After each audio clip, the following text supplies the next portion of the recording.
बिस्मिल्लाहिर्रहमानिर्रहीम। अस्सलाम वालेकुम मेरी यूट्यूब फैमिली, कैसे हैं आप सब।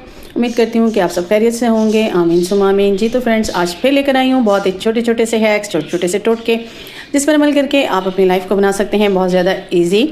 अक्सर ऐसा होता है कि बरसात का मौसम होता है या फिर वैसे ही हम एसी वगैरह रूम में चलाते हैं तो होता ये है कि स्मेल हो जाती है। तो आज हम आपको उसको दूर करने का तरीका भी बताएंगे। बिल्कुल हमारी स्टार्ट करते हैं अपनी वीडियो को। टिप नंबर 1 है, जब हम एसी चलाते हैं तो 24 आवर चल रहा होता है या कभी 10 आवर चल रहा होता है तो रूम हमारा बंद रहता है, तो उससे काफ़ी अजीब सी एक स्मेल जो है कमरे में रह जाती है।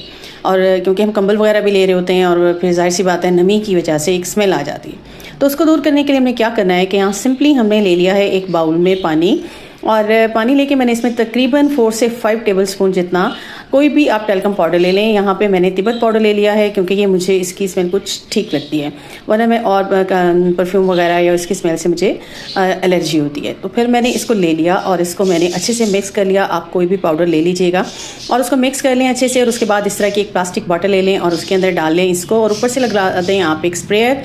और उसके बाद आपके जहाँ जहाँ आपके रूम में या वैसे भी लाउंज वगैरह बंद होते हैं तो उनके पर्दों पे आपने इस तरह से स्प्रे कर देना है। अच्छा, पर्दों पे स्प्रे हम इसलिए कर रहे हैं कि पर्दों पे और इस तरह से वॉल पे और खिड़कियों वगैरह में, क्योंकि ये थोड़ी देर से सूखेंगे तो ये उस खुशबू को जज़्ब कर लेंगे और इसकी पाउडर की खुशबू की वजह से ये जो है आपके रूम से जो स्मेल वगैरह आती है वो नहीं आएगी। आते हैं अपनी टिप नंबर 2 की तरफ। अक्सर ये होता है कि जब हमारे गेस्ट वगैरह आते हैं तो हम इस तरह से टिश्यू वगैरह निकाल के एक प्लेट पे रख के डाइनिंग पे रख देते हैं, तो वो जो है वो जब हम निकालते हैं तो ज़रा मुश्किल हो जाती है। तो इसके लिए मैं बहुत इजी एक ट्रिक लेकर आई हूँ। तो और सिंपल आप ले लेंगे ये ग्लास मैंने ले लिया है स्टील का, और मैं यहाँ पे लगा दूँगी एक एक करके टिश्यू पेपर को, क्योंकि जब हम एक एक करके निकालते हैं तो वो नहीं निकलते और टिश्यू भी हमारे ख़राब होते हैं, इस तरह से अच्छे भी नहीं लगते। तो ये देखिए मैंने एक साइड से लगाया, फिर दूसरे साइड से, फिर उसकी अपोजिट से, फिर तीसरा, फिर उसकी अपोजिट से चौथा। इस तरीके से जितने आपको ज़रूरत हो आप इस पर लगा लीजिए। उसके बाद आपने क्या करना है, सिंपली आपने इस ग्लास को उठाना है और जिस प्लेट पे आपने लगाने हैं वहाँ पे सर रख के आराम से आपने ग्लास को निकाल लेना है। अब आप देखेंगे कितना खूबसूरत से ये फ्लावर भी बन गया। ये बहुत जो है अट्रैक्ट भी करेगा और ख़ूबसूरत भी लगेगा। और उसके बाद ये एक एक करके आप इजीली इनको निकाल सकते हैं, क्योंकि थोड़े से ये ज़रा पतले हैं टिश्यू को ज़रूरत से ज़्यादा ही, और फिर पंखा भी चल रहा था तो ये हवा से थोड़ा सा वो हो रहे हैं, लेकिन वैसे ये इजीली आप जैसे ही एक निकाला बहुत आसानी से निकल आया। तो आते हैं अपनी नेक्स्ट टिप की तरफ। Tip number 3। अक्सर ऐसा होता है कि हमारे कपड़ों पे बहुत दाग लग जाते हैं, स्पेशली बच्चों के यूनिफॉर्म वगैरह पे, और ये कॉलर्स पे होते हैं और फिर स्पेशली अंडर आर्म्स में और कॉलर्स पे ये इस तरह से दाग होते हैं, और पसीना आने की वजह से अंडर आर्म्स वगैरह पे भी दाग पड़ जाते हैं, और ये दाग जो है हमारे नहीं जाते। तो इसके लिए हम बनाएंगे एक डिटर्जेंट, बिल्कुल हम सर्फ बनाने वाले हैं यहाँ पे, और कुछ चीज़ों को मिक्स करके, और उससे जो है आपके कपड़ों से एक तो बहुत अच्छी सी खुशबू भी आएगी और आपके कपड़े वॉशिंग मशीन में धुलने के बाद शाइन भी करेंगे। अच्छा, आप अगर ऑटो वॉशर में धोते हैं तो तब भी आपके लिए ये सर्फ बहुत बेहतरीन है, क्योंकि अक्सर लोगों को शिकायत होती है कि ऑटो वॉशर में जो है वो मैल नहीं निकलती। मुझे खुद भी ये शिकायत होती थी, और जब से मैंने ये सर्फ बनाया है तो तब से मुझे ये शिकायत ख़त्म हो गई है। जी बिल्कुल, यहाँ पर हम ले रहे हैं पहले तो मैंने लिया है बोनस, और मैंने वो लिया है 1 kg, और आप चाहें तो बोनस ले लें या ब्राइट ले लें। और सेकंड नंबर पे मैंने लिया है सर्फ एक्सेल, वो मैंने ½ kg लिया है। अब बोनस आपने 1 किलो लेना है, सर्फ एक्सेल आपने ½ kg लेना है, और ½ kg ही आपने लेना है एरियल। अच्छा, बोनस की जगह आप कोई भी सर्फ रिप्लेस कर सकते हैं, लेकिन सर्फ एक्सेल और एरियल को आपने रिप्लेस नहीं करना, क्योंकि इनके अंदर कुछ इस तरह के इंग्रेडिएंट्स होते हैं जिसकी वजह से कपड़ों से जो है वो बहुत तेज़ी से दाग जो है वो निकल जाते हैं। ठीक है, इसके साथ ही हम इसके अंदर मिलाएंगे नमक। बिल्कुल, हम इसमें डाल रहे हैं तकरीबन 1 पाव जितना नमक, और आप हैरान हो रहे होंगे हम नमक क्यों डाल रहे हैं।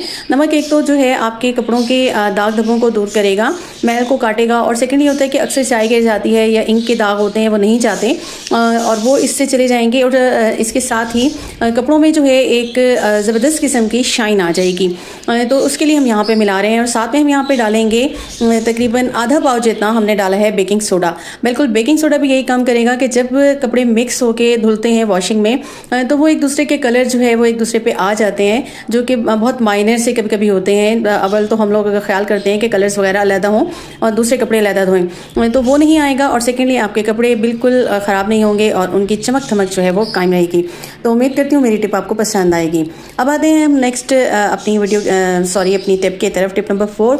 तो लेमन जो है वो हमारे घर में मौजूद होते हैं और हमारे बहुत सारे काम जो है वो लेमन के ज़रिए हल हो जाते हैं। यहाँ पे हमने लिया है एक लेमन, इसको हमने कट कर दिया है इस तरह से 2 पार्ट्स में, और हम इसके एक पार्ट पे यहाँ पे हम यूज़ करने वाले हैं क्लोव्स। जी बिल्कुल, यहाँ हम हमारे जो ये लौंग वगैरह होते हैं हमारे गरम मसाले में मौजूद होते हैं। इसका बहुत ज़बरदस्त सा काम है जो कि आप फ्रिज को जब साफ़ कर लेंगे तो उसके बाद जो फ्रिज में से एक जाहिर सी बात है वो काफ़ी टाइम बंद रहता है, उसके बाद हम चलाते हैं तो स्मेल सी आती है। या आप मुख्तलिफ़ किस्म के खाने रखते हैं तो काफ़ी सारी चीज़ें जो है वो उसमें रखी होती हैं तो उनकी एक स्मेल सी जो बरसात सी आने लगती है। तो ये आपने काम करना है जब भी आप फ्रिज को साफ़ वगैरह करें या वैसे भी आप इस तरह से क्लोव्स लगा लें। और सेंटर में इसके जो है हम ये थोड़ा सा हमने नमक डाल दिया है और वो इसमें जज्ब हो गया था। उसके बाद हमने इसको रख देना है अपने फ्रिज में। मैं क्योंकि फ्रिज साफ़ करने लगी थी तो मैंने सोचा कि फ्रिज तो मैं बाद में साफ़ करूँगी, पहले मैं आपको टिप बता दूँ। आते हैं हम नेक्स्ट टिप की तरफ। तो इसका दूसरा पार्ट जो था वो हमने ले लिया और इसके ऊपर हम डाल देंगे बेकिंग पाउडर। और बेकिंग पाउडर डालने के बाद हमने काम करना है जब हम फ्रीज़र को हमने साफ़ कर लेना है। फ्रीज़र में बहुत ज़्यादा बर्फ़ जम जाती है तो हमने क्या करना है कि इस तरह से एक लेमन लेना है, उसके ऊपर बेकिंग सोडा 1 टीस्पून डाल के इसको हमने फ्रीज़र में रख देना है।